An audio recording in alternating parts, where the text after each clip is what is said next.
Welcome to this episode of Ambitious Broker, and with me today is a longtime friend of mine and a super professional real estate broker, Shawn Halahmy. So, Shawn, welcome to Ambitious Broker, and thanks for being with me. Thank you for having me on this. Yeah. Appreciate it. Let's jump right in. I know that you're now 25 years. What's in your the time? business? Yeah. Oh, longer than that. Longer than that. Over 30 now. Over 30. Yeah, that's what I say. I started in 1990. Actually. 1990. Okay. Yeah. So, all right. So it's been a long time. That's interesting, of course, because I don't think people realize, particularly consumers realize that about 50% of everybody in real estate today is still less than 5 years in the business. Yeah, that's pretty amazing. And when I do tell people how long I've been in, they're blown away. And it's even becoming more rare to find other agents that are in the business that long.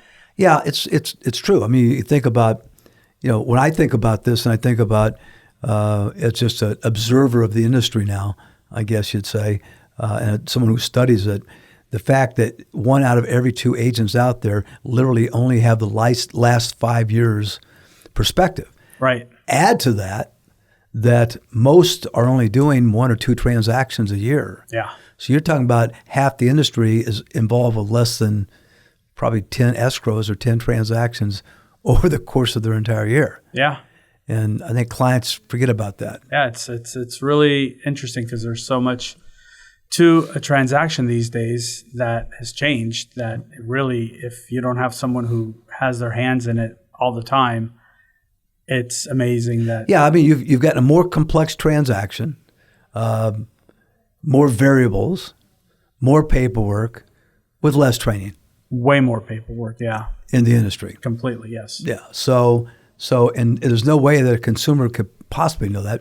We know it in the industry, and that's part of why I've respected you for so long, is that you always try to take the high road on stuff and you study it and you speak from some knowledge about what's going on. So I know in your case, you've got hundreds of these experiences. And let's take a second, talk about what you think those 100 transactions or more, it's more than that, I'm sure. Hundreds, yeah. Yeah, hundreds, has led you to do differently than, say, the average guy out there who's got those 5 or 10 transactions under his belt. Right. Well, I'll go back a little bit. I was fortunate enough to land a starting in real estate, land at a place that really emphasized education and teaching. Right. And so, ironically, sitting here talking to you, it was a company that you owned way back when. Right. And when I got my license, I went and interviewed several offices, and yours was the only one that had any substantial training program. It was 4 weeks. It was Monday to Friday, 9 to 5. And so I was young, and to me, it was an easy commitment to make. In retrospect, years later, I realized how there's no training that really happens with agents. And I realized that, I don't know if you guys did it on purpose, consciously, or it was a byproduct, but in order to commit to 4 weeks, not being paid, 9 to 5, Monday to Friday, that means that you didn't really have another job or another commitment that you have to do in order to make that commitment to the training program. Right. So that created your office in your company a situation where any new agents were going to be well taught, well trained. And that's what happened at that company years ago. Yeah, I think at that time, the best training program that we were aware of for someone brand new, this might surprise some people, the members of the public, but the best training program then was a 3-week program. And I made a commitment that I would never hire a new salesperson until I could prepare them better than anyone else in the industry. Right, and I remember that. I remember that you guys said that. And so that's why your training program, I still remember things that we were taught back then that are so basic, so fundamental, that agents today have no idea about those things. Right. So right there, I had an edge just coming out of the gate. And then I have an inquisitive personality. I like to figure it out. And I also have this kind of perfectionism to me. So I want to make sure that things go right. So what does that mean? That means inquiring more. That means asking questions more. That means being present more. And that has led me to understand all the kind of the ancillary things around real estate, whether it's insurance or inspections or title and all of that other stuff, how it really works, right, and what makes it all tick. Yeah, that's one of the things I've noticed about you in your transactions is that, to your point, you can talk about the construction of the roof. You can talk about the air conditioning and all the details and the sewage and all those last details about the house. You sense and you smell problems that others may not see because of that. Yeah, I hate to say it, but yes, I do believe that has given me an edge to help my clients, both buyers and sellers. Right. I can anticipate things. It's become sort of like a sixth sense. Now, yeah, also someone who's been doing it for a long time should develop that. Right. Yet I run into new and agents that have been around for a long time who they simply don't know. I ask them, did you order this? Did you have that? And no, they've had the listing for a month, let's say, it didn't sell. And they still don't have basic information. Right. Let me call the seller. Let me find out and this and that. And to me, that's just mind blowing. Well, you started to allude to it a second ago, and that is that I just felt like if someone was going to come in the business and we were going to let them represent us, that they have to know what they're doing.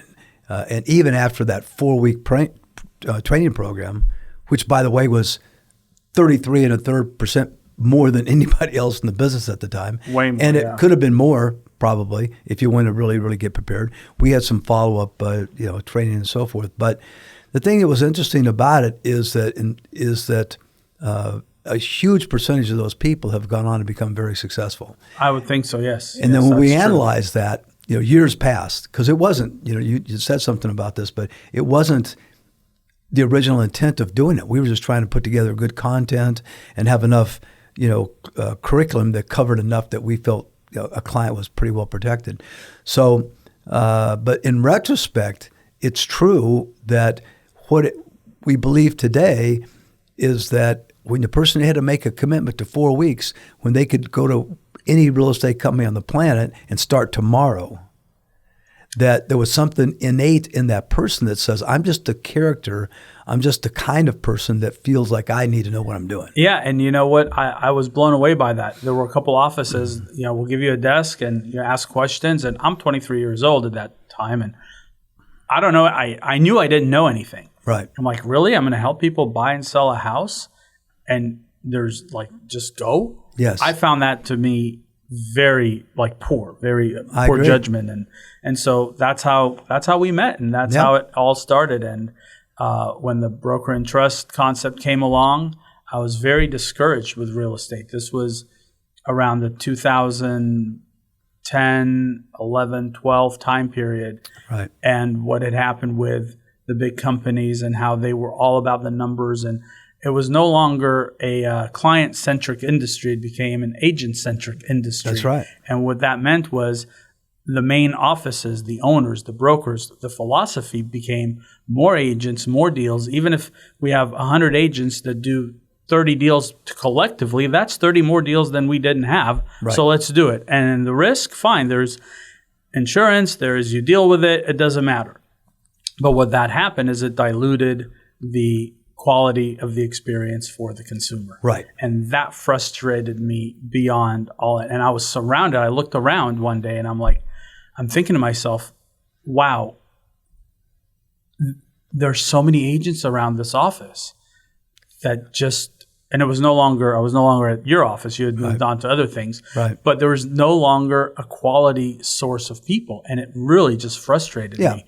And they might be good people. They just weren't good agents. Yeah, They're most real estate agents, I think, are good-hearted. They mean well. Right. They really want to help their clients. They just don't have the tools. Right. And there are some that do and just don't care enough to do it. But that's when I poked my head up and said, I'm just not. I was really thinking, I'm really not happy doing this any longer. I don't like to do it this way. Well, we had that. I remember we talked about it, and you felt that those people brought you down because you had a commitment level equivalent to an accountant or an attorney or something like that to your business. Yeah. And these people had the commitment level of a barista at Starbucks or something. And some of them were. And some of them probably were, yeah. But no, seriously, it was very frustrating, and it was just I didn't like real estate anymore as much. I wanted to continue doing it, but not in that frame. Right. So when Broker and Trust came along, I learned about that and gave it some thought. I said, you know what? I really need to get my broker's license and see where this takes me. Yeah. And honestly, it's been the best thing I've probably done. So it's now almost 10 years. Right. And but you've really jumped on the fact that the people who carry the same name as you live by the similar standards as you. Yeah, we have to. And that you don't have that low end. There's nobody at your company that or in your organization that is 5 years in the business. Correct. Or the less. average is 20-some years or something like that. Yeah. And so you're in that, and it compounds its benefits because I know that now when you have conversations with people in your group, your organization, everyone knows what they're talking about. Yeah, and as opposed to walking into an office where 2/3 of the people are brand new in the business and don't know it. Yeah. Right, and we can call each other, which we do, and I mean, we all have been in the business for a long time and we know a lot, but we certainly don't know everything. Right. And if I need a resource or a referral or a weird question, I can text, reach out, call any number of 5-10 people. Yep. And just within, you got 1,000 years of experience at your fingertips. Basically. Well, let's see how that shaped you or you are shaping your Broker and Trust group. But because you got in, and that was the thing, when you made the decision, I'm going to go spend 4 weeks, which doesn't sound like a lot, but it was a lot considering that you still have a life, you still have bills to pay, you can't work. Sure. And so it's a commitment to say, this business means that much to me. And I've really learned to respect that from people because it's said inside of you that I'm going to take this serious. I'm going to make it my career. I need to know what the heck I'm talking about. And that's just the beginning. Of course. Okay. Then your natural instincts kind of have taken it from there. Yeah, that's true. Let's talk about how that has evolved into service. So I mentioned earlier that I know you know a lot of detail about concrete, foundations, roofs, air conditioning, sewage systems, and stuff like that. And you see things at drainage, and things like that other agents won't see. But it's one of those things that a client doesn't always understand, that if you can spot, and I know you have, a potential problem with drainage, or you see something in a roof that looks questionable and you can steer them away from it or negotiate some settlement over that in a transaction, I mean, that's very valuable stuff to someone. Sure. And at the bare minimum, let's say a buyer wants to buy a house. They want that house. Right. And you've made them aware of a bunch of stuff. And they either decided to inspect it or they did and they still bought the house. There was a fault of some sort. But the main foundation of it all is you made your client aware. Right. So that in 3 months, in 6 months, when you call and say hello, you're not afraid to call and say hello. You're confident in the transaction. And, the tree, we talked about getting an arborist and you decided not to. Right. But at least we had the conversation. Right. So now whatever the issue with the tree is, you knew you had a chance to deal with it. You bought the house anyhow, so It doesn't matter. Right. And sometimes you discover things for a buyer and you are able to negotiate a better price, get a credit. At the minimum, it's just knowledge. They know. And you also represent sellers who will have a buyer come in and start asking for things that are ridiculous. Oh yeah, I had a seller. It was $1.5 million house or something like that, and the buyer came in and they did 8 inspections, everything foundation. It was a hill, so we allowed them to dig a pit and see for themselves that the bracing was done properly and everything was done great. But there were other issues.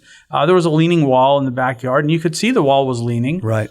Etc. So they came at us with an approximately $80,000 request of repairs. Right. And we said, no, you did your investigations. There are some things that are an issue, but we don't believe that other buyers are going to ask for that, and we're not going to give you $80,000. The request went down lower, but honestly, they ended up getting about $3,500. The buyer did. Right. And I don't know. I think that if you didn't have knowledge and experience representing the seller that way, the seller may have caved and had to pay more or lost the buyer, which means losing time, having to find a new buyer. Time is money, and you didn't want to do that. So we kept the deal together, 30-day escrow, and everybody moved along. The buyer didn't have to buy it. Let's dissect that for a second, because that's basically, I know that there are agents, those 5-year agents, or a better way to put it is probably those people that have done less than 20 or 30 transactions, who they just don't have the instinct for understanding that the buyer's trying to pull one over on you, or it's an unreasonable request, or it isn't really that big a problem that you're talking about. Right. And they would have encouraged someone to negotiate that, pay the $80,000 or more, or not or 80, $60,000 or $50,000. But the point is, but even if they paid 20, 20 is still way more than $3,500. Yeah. So you just have to be aware. But see, that's the way good agents like yourself end up making people money, because like you said, your ability to navigate those waters saves someone $20,000-$30,000. Absolutely. And with the seller, it's also upfront work. You walk into a house and you can sell it completely as is, absolutely, without any modifications or anything that you might want to do to it or think. But you could also have a conversation with the seller and say, look, let's get quotes for doing things. We'll get line items. See if it makes sense to paint this room or part of it or all of it. See if it makes sense to do this and that.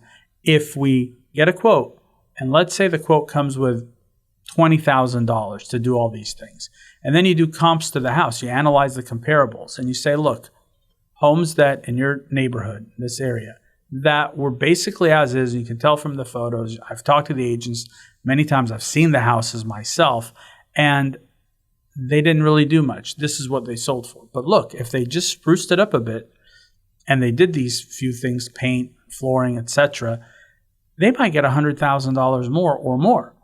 And so you've changed the property from sort of this tired that maybe a flipper investor would buy, to make it more homey, and proper staging and all that a buyer then, an actual end user buyer, buys it, isn't overwhelmed because you've done $20,000 worth of stuff, and they'll pay $100,000 or more. Yeah. So by that philosophy, if you analyze it that way with your seller, you can make them money just like that. Right. So it's very important.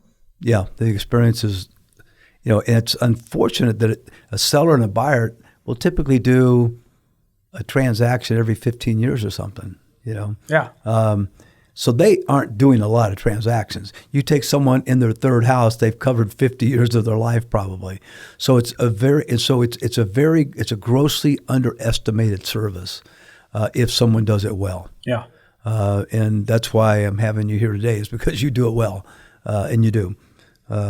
So let's talk about some of the details. Example, if you're working with a buyer today, what's that service look like to you? I mean, you meet with them to begin with, or what do you start talking about? Well, of course, it just depends on the level of the buyer. Mm-hmm. If they're first time or not buyer, they sometimes have some knowledge.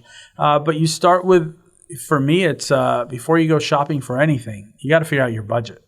Right. So that's number one. So you got to figure out the budget, get with a lender that you know and trust to qualify them and to make them as strong of a buyer as they can be. Right. So that's the first thing. Then the education process continues. I'm sorry to step on you. Yeah. What's your philosophy in terms of lenders? Do you recommend them lenders? Do you recommend they go to their own lender? Do you have one or two lenders that are right and you try to get them to use them? Yeah, I have a couple lenders that I trust, and the reason that I do recommend them, and even if someone absolutely insists on using a lender that they know, a family or something, I still would love for them to speak with someone I know. And there are a couple of reasons for that. It's not so much that people think, oh, well, you don't trust that lender. The actual reason for that is very different. When there are multiple offers, and many times there are, and you try to give your buyer the edge to get the house. Right. One of the things that helps with the listing agent, because the seller and the listing agent want one thing, assurance. Certainty. They want to know that that deal will close. Right. And so if I can stack the cards better for my client, they may get the house. And by saying to the listing agent, hey, look, I know the lender. I've done loans with this lender. They're great. He or she has performed. I would get a loan through them. My family would get a loan through them. We have. And so that gives more peace of mind to that agent and seller that this buyer is a good buyer. Right. As opposed to if they ask me, do you know who the lender is? And I say, I'm not going to lie. I'm going to say, no, I don't know. It's a lender that the buyer has a relationship with. That may not give them as much of an edge. And you know what? In the market we're in, representing buyers, every little bit helps. It's a game of inches. It's literally that crazy. Right. So, you try. Sometimes you can't beat cash offers, but sometimes you can. And that's the thing. I mean, I know we see offers or properties that get sold, and there's multiple offers, sometimes 20 offers. Oh, yeah. But certainly 2, 3, 4 offers. We see a lot. And you see sellers that often take an offer that the price wasn't as high as one of the ones they turned down. Absolutely. It's happened to me on both sides, representing sellers and representing buyers. I know I've had buyers get houses with not being the highest offer, the most down. They still got it. Right. And I actually have asked the listing agents, why did they go with us?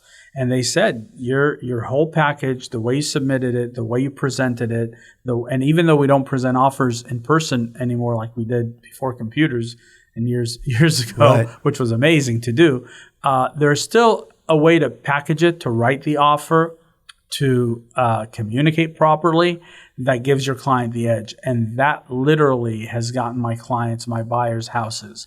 And on the other side, with a seller, it's the same thing. You analyze everything. And if you have a 95% loan, 5% down offer from a self-employed person with a company that they've owned for 2 years versus a 20%, 40% all cash offer, forget the cash because that's always going to win. But let's just say a simple 20% down, clean offer, W-2 wage earner that has excellent credit and no financial issues, whatever, and that offers a little less, 3%, 5%, 10,000, 30,000 less. I've seen sellers go for that. Well, you've got 3 people to sit down making an offer. None of them are cash, so it means everyone needs a loan. Right. If you have the ability to smell out a problem buyer, and you can avoid that going into escrow, being in escrow for 30, 60 days, then falling out of escrow, and the seller has to put their house back on. That's saved people money. Yes. Not to mention the aggravation. Time, money, aggravation. So it comes back to the word we just used before. And I pound it all the time. I want to know it's going to close. Certainty. Yes. Sell me certainty. Yes. If I'm going to go in as a buyer, it's probably the most powerful tool they can have is to say, when you and I sign this transaction off today, it's going to close. Yeah. For sure. Absolute certainty. And you give that kind of commitment to someone and you can back it up with the paperwork. I don't actually go that far and guarantee anything because anything can happen. Of course. But for sure, we say, look, these are the 5 offers. Of these, I believe after doing my research, talking to the lenders, talking to everybody, I believe this is the pecking order of which one is most likely to close and which one less, etc. And that's what my opinion is. Right. We've analyzed it. Now, Mr. and Mrs. Seller, these are the numbers. You want the higher offer, we'll go with it. But at least we've had the conversation. Right. And if we go with a higher offer and it works for you, great. If it doesn't, well, then we go back to the drawing board. Right. Right. So that's... All right, so let's go back to the start of this. And so you sit down with your buyer and you said, let's get this money thing worked out. Yes. So you want to sit down with some lender that you know or they know, but maybe have a couple lenders check. But yes. Again, you're saying to them, let's get you in a position where you look so strong that if you come against a multiple offer situation on a house that you love and do not want to lose, that we've got you positioned to look to be the strongest that you could possibly look. Right. That's the goal. That's the goal. Okay. So now you've done that. You've got people all aligned, and where are you going next? What's the next thing? Well, actually, the next thing is I find the best education for a buyer is through touring the homes. So you start looking at some houses and you start pointing things out. And yeah, is there sometimes you walk into the first house or the fifth house and that's the house and they buy it and they're done? Absolutely. But that's rare. Right. Most of the time it's an ongoing education process and consulting with the client as to what they like. And look, frankly, the first time we go out with a buyer, I tell the buyer as well, this is just as much of a learning experience for me as it is for you. You're out kicking the tires, seeing what you might think you like or you don't want, or you can adjust your parameters. I'm here observing what makes you tick, what you like, what you don't like, so I could better help find a house for you, or point the right thing out for you. But at the same time, I point things out. I say, look here, look there. I say, look, we're going to have inspections. And I prep them and say, look, I'm going to advise on most houses to have these basic inspections. They're going to cost you probably about $1,000, $1,500. On some properties, I may advise you to have other inspections. You could hit up to $2,000 in inspections, and you need to know that. Right. Most properties that we deal with these days hover around the $1 million plus. Some are less, but a lot of them are over $1 million, $2 million. Right. And that's the basic, family house. It just is what it is these days. That's right. But if you're going to spend that kind of money and down payment, and there's a lot at stake, I think you want to, inspect the property as much as possible. Right. If it's a hillside, you need geological. It could be north of $2,000 for inspections. I think one of the standard forms you guys use today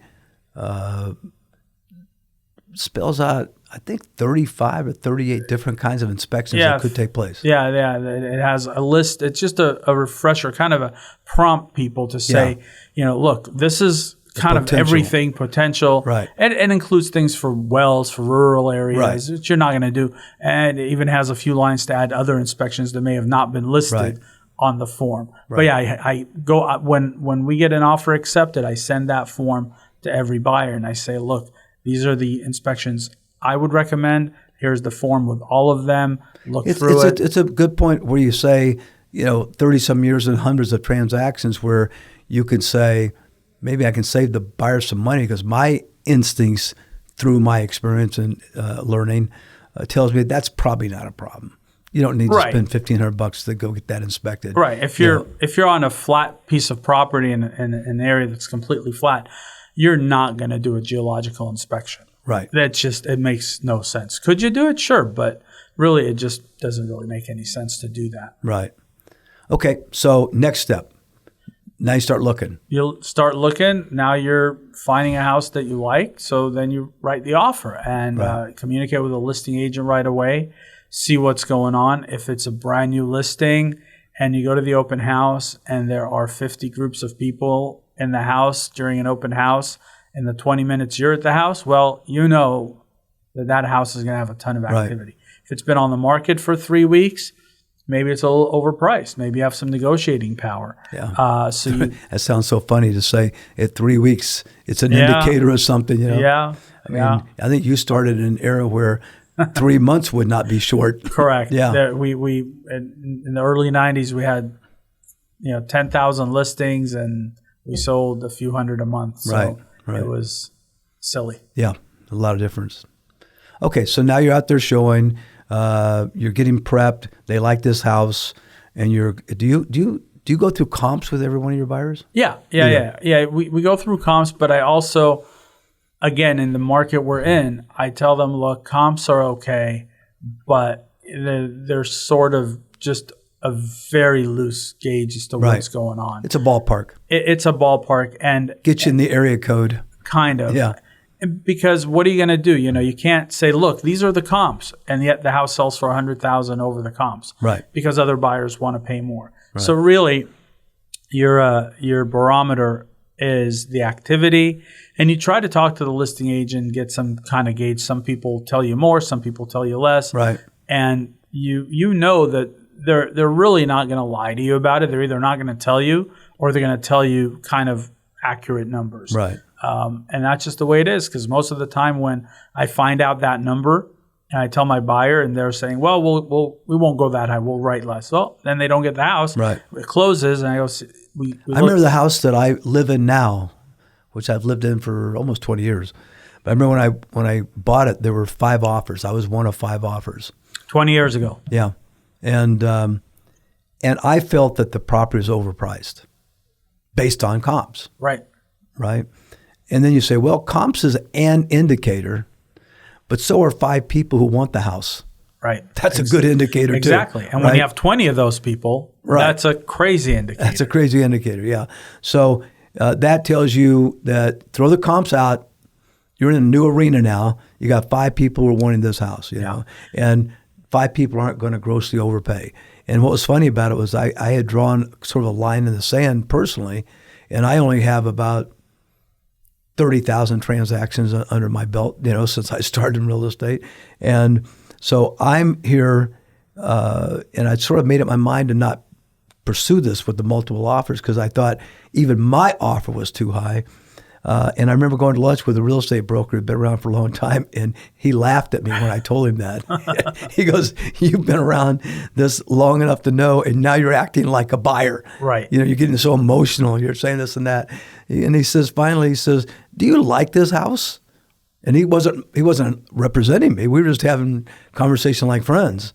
And he says, "That's just stupid, Roger." He goes, "It's $20,000 one way or the other. Who cares? Go buy the damn house." Right. If your happiness is if it's what you want, go buy the house. Right. If you can afford it and buy the house, because in 10, 20 years it won't matter. In 5 years it probably won't matter. But I walked out feeling silly that, because he gave me the advice I would give someone as a real estate broker, but as the purchaser, you get emotional. Right. And you don't see things quite the same, even someone with my experience. So so that's interesting.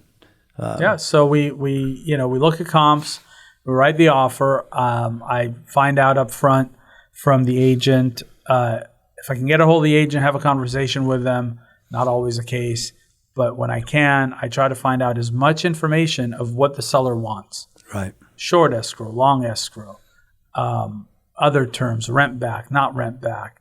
What are they looking for? Anything in particular? And you do that so that the buyer can design you want to give them something that's important to them that may not cost your buyer anything. Correct. So if they want a 40-day escrow and it doesn't matter to my buyer, sure, we'll give you a 40-day escrow.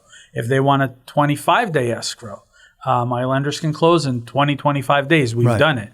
It's crazy. It's a sprint. It's not a marathon at that point. It is just an all-out, full-on sprint, especially for first-time buyers. Right. But I've closed within 3 weeks with a loan with a first-time buyer because the seller needed that, because they had a wall they were up against. Right. And they were going to pick an offer based on that, slightly more than price, if prices were kind of similar. Right. And so we said, we can do that. And I knew that my lender could do that because they've done it before. So we try to compose the offer as close to what the seller would want. If the seller wants their washer and dryer, I'm not going to write that in. It's a small thing. Right. If they don't want their washer and dryer, they don't want to move it. They don't have the means to move it. Right. Fine, we'll just take it. Absolutely, no problem. Because who cares? It's a small item to deal with later on, to either get one or to get rid of one. A fridge, a washer and dryer, a patio set, whatever. Who cares? Right. These are things that are very simple. And you just try to, stack your offer as much as possible towards the seller so that your buyer has and you can't do that without some experience. You understand why people have you've seen hundreds and hundreds of times people make decisions over little things. Yeah. It's always amazing to me, we for many things in our lives, we ask for referrals. We want people who've been around for a long time. And forget the classic example of the doctor and the lawyer, but even other things that we deal with in our lives. You want to be dealing with people who are professional and know what they're doing, right. and things that are way less expensive than a house or way less important in one's life than a house. Yet right.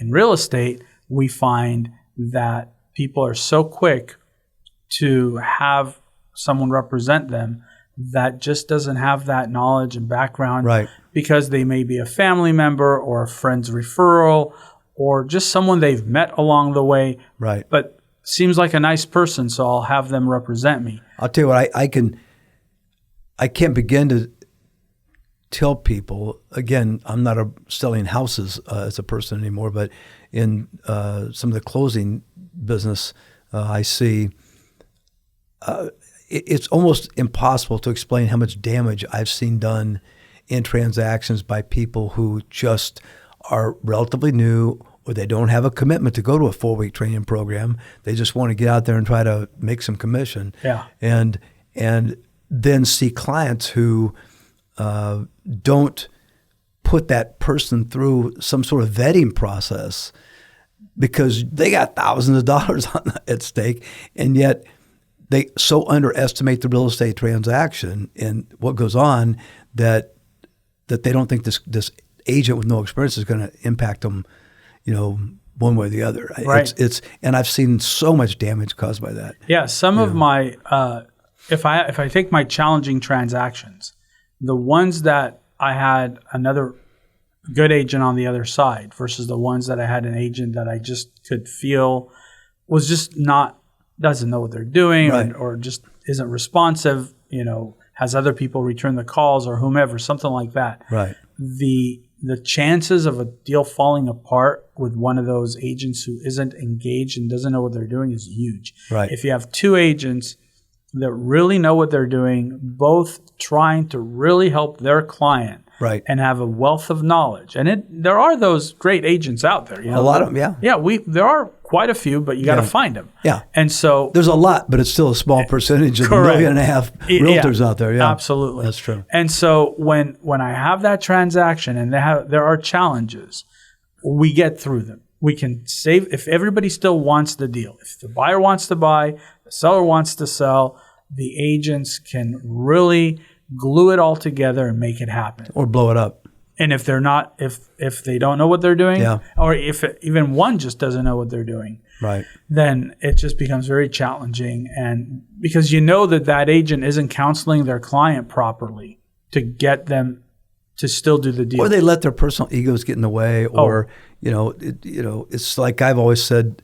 You've heard me say it probably, is that an agent should never be the most motivated person in the transaction, because they just mess things up sometimes with their own motivation or their own ego or whatever it is. Yeah.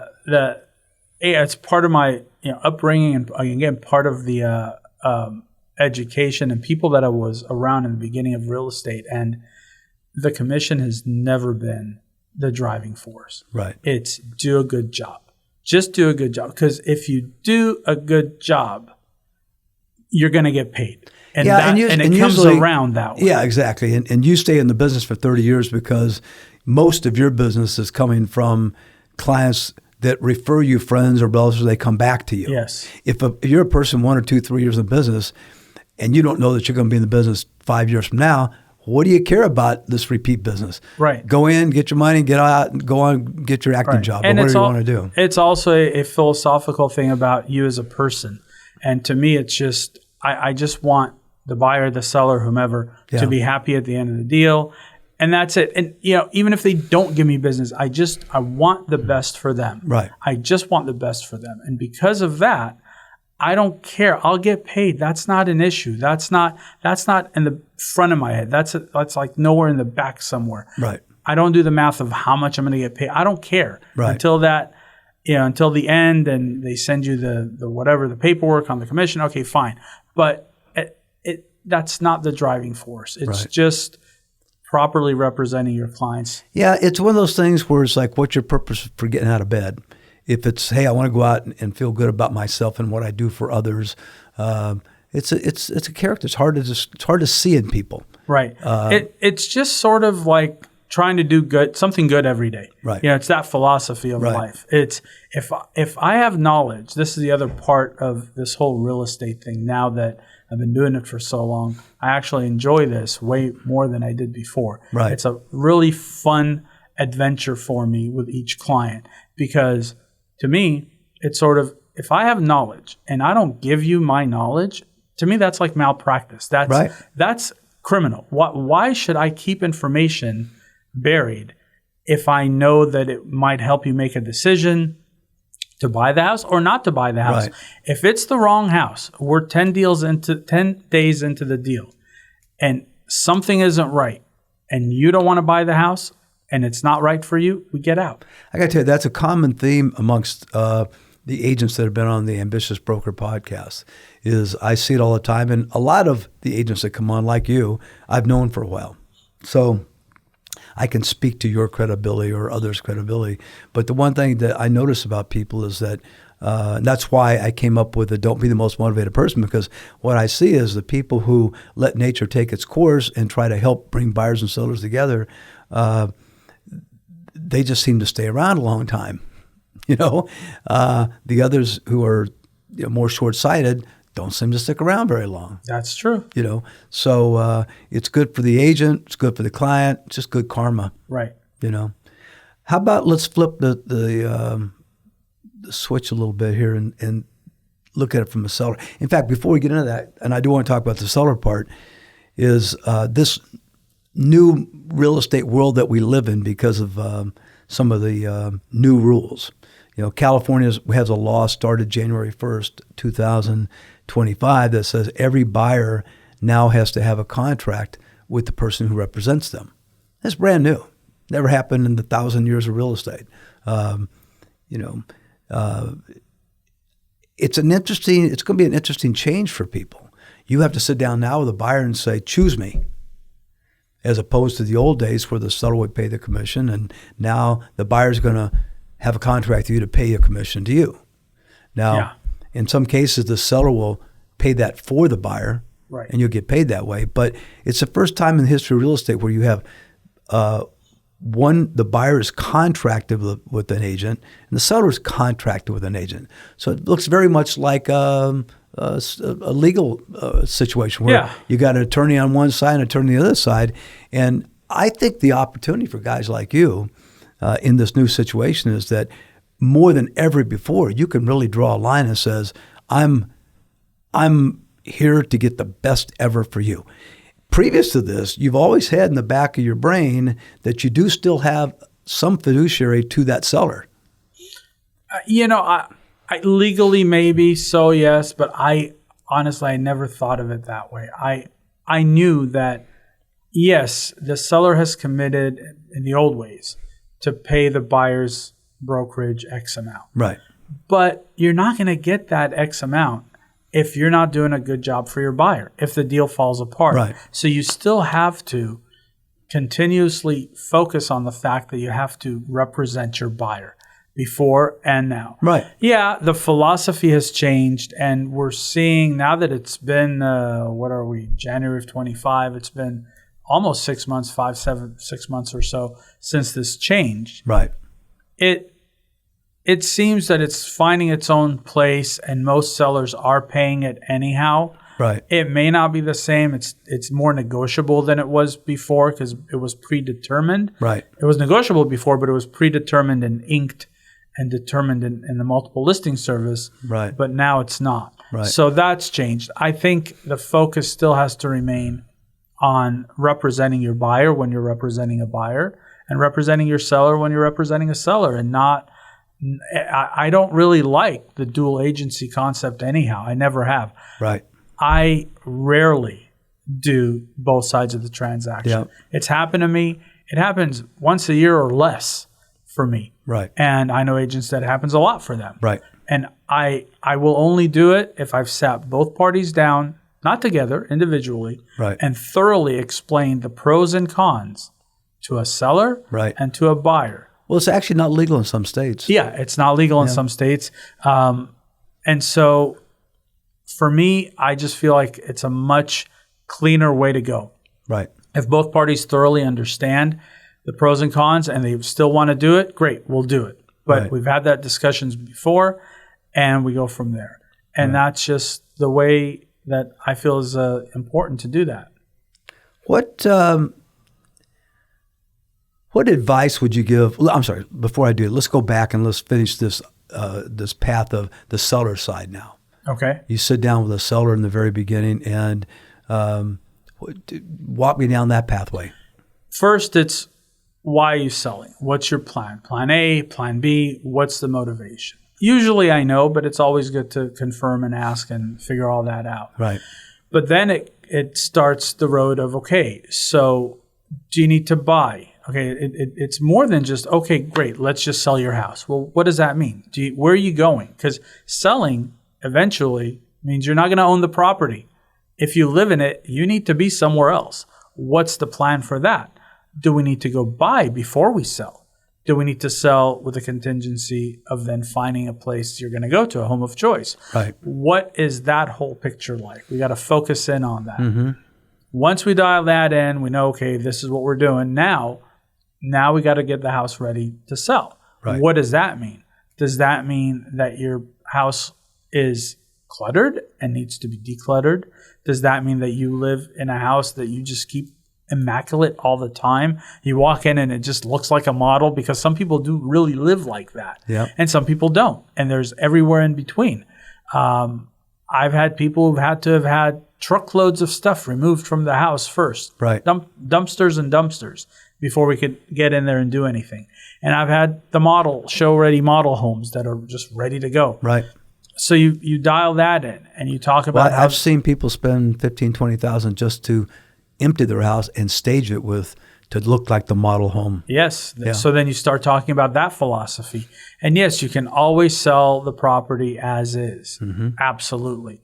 But then you have to speak with the seller and understand, if you don't do anything, you may yield this much. Right. If you do these things, you probably will get this much. What would you like to do? If they don't have the bandwidth to do it and it has to be sold as is, then sometimes that's just the way it goes. Right. If they can and they want to, then they'll net maybe a little bit more. Right. So we get the house ready, and that's either a few day process or it could be a few month process it's taken on some as well. Right. Well, it's the old saying about, you want to get the most money in the shortest amount of time with the fewest amount of problems. The two stories that you probably want to get the most amount of money, fewest amount of problems, and a timing that works for you. Yes, that's really the bottom line. Yeah. And we dial that in as best we can. And then once we know our plan of what we're doing or not doing, we execute that plan. And then once all said and done, the last things we do are the photos, the staging, getting it up and ready. And then we go on the market. Right. Then the fun begins. Yeah, then the marketing and marketing. So and look, the philosophy in real estate, I've realized a few years back, has completely flip-flopped. Before the age of computers and the internet as we know it today, not the beginnings of it, but the real apps and internet and smartphones. So going back to about 2010, 8, 10, whatever, somewhere in there. Before that time, a job of a real estate professional, an agent, was to market a property so you can find buyers, and for a buyer's agents to find properties for your buyers, and connect the listings and the buyers. There was a lot of legwork that had to be done, a lot of talking to other agents, a lot of communication, pitching your property, going to meetings, going to all these things, advertising, mass amounts of print advertising at the time, because you had to get the word out. There was no way to get the word out about a property other than print, advertising, open houses, talking to people about it. Yeah. And for a buyer's agent, you had to go look at houses. You had to physically go and see tons of homes because there were no photos. There was a description. But you didn't know what color the carpeting was, if it was new or old. You didn't know if it was a purple house or a green house or a white house. Right. You knew nothing. And so you had to do a lot of legwork. Right. The paperwork back then was minimal. At the end of a deal, a file was 30 pages, all Right. in, inspections, everything. Yeah. Now the role has flipped. The original contract's more than 30 pages now. Yeah. Now the role has flipped. Yeah. The paperwork, we don't print the files really anymore, but if we were to, it's 3, 4, it could be 500 pages in a file. Right. Finding properties and marketing properties has changed dramatically. Yeah. That's another thing too. I mean, in fairness, there's very few buyers or sellers who read every piece of word on those contracts anymore. No, they're just too long to be practical. So they hope that you did. Right. Even my most pedantic, perfectionist type buyers don't. I've had attorneys who tell me I'm not reading anything. I don't care. It's all boilerplate. Tell me what's important and off and running. It's fine, and I trust you. So there's that. But the role has really flipped. So now you need to know the paperwork because there's so much at risk. You're signing everything, and you're kind of. It's sort of like when you go on a website and there's this, forever scrolling, but you have to agree to get to the next page. Nobody reads it. You just agree. Right.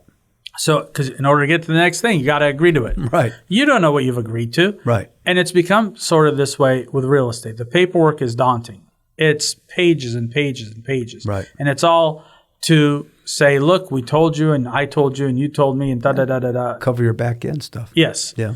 So fine, but the devil's in the details, and you got to know what you're signing. Right. And that's where a good agent comes in and says, look, I had to point this out to you because I know that it's important. We've talked about this, and you told me that this is important to you. And here, on this form, on this page, I want you to see that there's maybe something that may not jive with what you wanted. Right. And so, look, let's talk about it. Let's talk about it. Yeah. Now we've talked about it. Is it a problem? Do you want to buy the house? Do you not want to buy the house? And that's sort of what happens. But marketing, from a seller point of view, which is what went off on a tangent, but marketing from a seller point of view, honestly, has become very minimal these days. Yeah. It's always been price, but now it's even more critical that it's price. You get, what's the old saying? You get one chance to make a good first. What's the saying? Yeah, one chance to make a first impression. Yeah, make a good first impression, and it's true because you bring out a property that in your heart should sell for whatever 1.8, and you bring it at 2.1. Right. It's a kiss of death. You're done. Yep. You're 60 days on the market longer. Yep. Now you're reducing, and there have been studies done and articles written that if you don't price a property accurately to begin with, and you end up in the reduction game, the seller will most likely end up with less money. And there's no doubt. I mean, in my mind, that's clearly established. But you and I understand that. Yeah. The consumer doesn't all the time. That's true. In fact, there's a lot of people who run with the philosophy now that they, in this particular type of market where it's huge seller's market and there's going to be a lot of people out there, they want to get into these competitive situations. They feel that the most money that the seller's going to get is out of a bidding more, and they intentionally lower the price. They actually list it below what they think is a fair price to generate that kind of interest. It's an interesting marketing strategy. And it works. I have to say, this takes me back to the auction days of the 90s when we had all these short sales, all these bank-owned properties, and there was a company called Kennedy Wilson, and they did hundreds or 1,000 homes in an afternoon. They had a time period before you go to see the house, and I went to auctions with my clients, and we had a set price in mind. Right. And we saw how prices were way different back then, $250, $300 for a house. Right. But a house that we went to, analyzed it, looked at the inspections, did the comps, and thought, okay, it's a $300,000 house. Right. Or so. Right. We're seeing auctions, we're seeing people bidding way north of $3. We're talking into the 350s or higher. Right. And yes, in retrospect, of course, it doesn't matter. 30 years later, it's worth $3 million, whatever. Right. But at the time, that wasn't a smart deal. Right. Yet, because of the auction mentality and the bidding thing, that's what happens. Now, if I'm representing the seller, that's what I want from my seller. That's why I don't like to do both sides. Right. Because I need to get that seller the most money. And if I can position it and price it right, make it look really nice, help them position it price-wise to where we can generate 10, 20, 30 offers. 30 is a lot. So it's a lot of work for me. Yeah. But you know what? It's fine. Yeah. Because 80%, 90%, out of 30 offers, you're going to have 5, 7 viable ones. Right. Everybody else is just going to throw away. That's right. So you're really dealing with 3 to 5, 6 offers Serious, or so. yeah. Serious. You take those, you analyze those, then you start to communicate with those agents and see who's going to be the best one. Maybe someone will even come up more. But you list it too high, and the next thing you know, there's no competition. In fact, everyone just acknowledges you're too high, and you don't. Yep. Yeah, you get some showings, and the silence is deafening. Then you start beg rather than have control. Yes, yeah. And that's the thing. You want to be in the position of control. And we've been in this crazy seller's market for over a decade now. Yep. And frankly, I don't know if and when that'll change. Something very drastic. Even the change from 2 and 3% interest rates to 7 and 8 that we've flipped through, or 6 or whatever we're going to end up at. Right. We thought was going to be maybe the kiss of death of this market, and yet it wasn't. It was a period of about 6 to 9 months of this really shock and adjustment. And after that, it just seems like these buyers realize 3% is gone. There's a saying, marry the house, date the rate. Right. Get that house. If you can afford the house, get the house. Right. If and when rates go to 6 or 5, sure, refinance. If it makes a difference, refinance. Right. But to see a market that's going to collapse 20, 30% in value and become a buyer's market rather than a seller's market, everything is cyclical. Nothing, you can't ever say it won't happen. Well, the last decade, all the cycles are out of whack. Yes. The classic ones. And like we said, if you go back at the last decade, 80% of people in real estate have never seen the cycle. They're not even aware of what Correct. It means. The Yeah. different Most people in real estate today don't even know what a short sale is. Right. So, there's that. Or how, and even if they know the term, they have no idea how to negotiate one and deal with one. AITs, wraparounds, all that geez, stuff. Yeah. yes. Never going to happen. Yeah. Okay, talk to me about,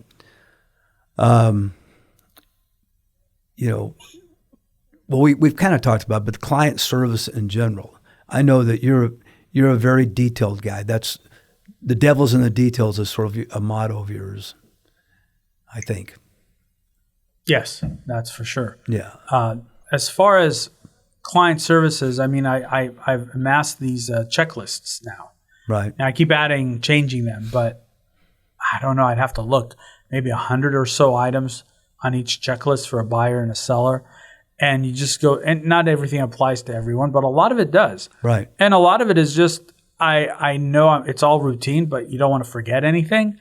And you just go down the checklist and with a seller, something simple as changing the air conditioning filter, changing the batteries or getting new smoke detectors before the inspections, before you go on the market, so that the inspector doesn't have as many things to pick at. Right. To not add to the burden. Little handy things are on my checklist. For a buyer, it's the same thing. What's on the checklist? Right. Did we check this? Did we inspect that? It just goes on and on and on. Yeah. And in fact, checklist is a great term. I'm a pilot, and yes, we live off checklists. You have to. I mean, I pull a plane out of the hangar, I got a checklist at every point on the plane that you look at, and it's so easy to have. I've done this for 40 years. At some point in time, you go, this is in my brain, right? And usually it is, but you do miss stuff occasionally. And do you ever take off without going through the checklist? No, ever. No, but there are times when I catch myself wanting to, go fast forward through it, or I know I've done it because 99% of the time I can get it all mentally. I can sit here and in my mind write off the checklist, but I physically bring it out, and I go through every one. It's the same thing I would have done mentally, but there's just this important habit for detail. And the reason, and that's a great point. Flying one detail can kill you. buying houses, a detail can cost you a lot of money. That's what I was going to say. Yeah. When you're flying, it's your life, it's other people's lives, crash and burn. You don't want that. Yeah. So you're going to do everything within your power to minimize that to the absolute zero as you can. Exactly. Okay? When you buy a house, when you sell a house, same thing. Why not go through the whole list? Now, I actually think, and I know, that it probably takes me longer to go through a transaction. It takes me longer to do things because I want to make sure. I've tried to, just hurry up, do it faster. And then I tend to make more mistakes that way. Right. And so it is what it is. I want great transactions with my clients so they're happy, they're satisfied. And takes a little longer. But that, and in fact, I even have things I do for my clients after the close of escrow. Right. So they're... Well, one of the things about your transactions that is you're a very successful broker at what you do. There are people who do a lot more sales, and they brag about the number of sales they do. Yes. And a lot of times when they start doing high volume, they have to start turning things over to people. And I know that's been a real hard point of resistance for you. You said, no, I can hire people to do these details, but those details is what you think is your greatest value. Yeah. You're not going to turn over to a team. No. Team concept, no. I do have the typical transaction coordinator that just makes sure, because the paperwork is so daunting. Right. And I don't want to miss anything. So they go through, they make sure everything is signed by everybody properly. Got their own checklist? Got their own, yes. The TC has definitely their own checklist that we've put together, actually. Right. And it's just something that has to be done. Right. Just to make sure we're all on point and you know, buyers and sellers get what they need to get. Yeah, what they need to get. Well, I'll tell you, I think that your group is one of the few groups out there, or few companies that actually survey all the sales that are made and clients. And you've got extraordinary testimonial ranking and survey ranking and so forth. It's just like this is working for you. Yeah. It proves it's working because of this. Yeah, it's actually become a lot of fun to close an escrow and then send out that survey. Right. And I just tell people, you're going to get a survey. Frankly, just do it as honestly. Just be honest. Be honest. I don't care what you say, don't say, do say, whatever you want to do. And it's just, that's rewarding. That's very. And you should be very proud of it. I am. It's great. Well, Shawn, thank you for being with me today. You are an ambitious broker, and I'm proud to know you.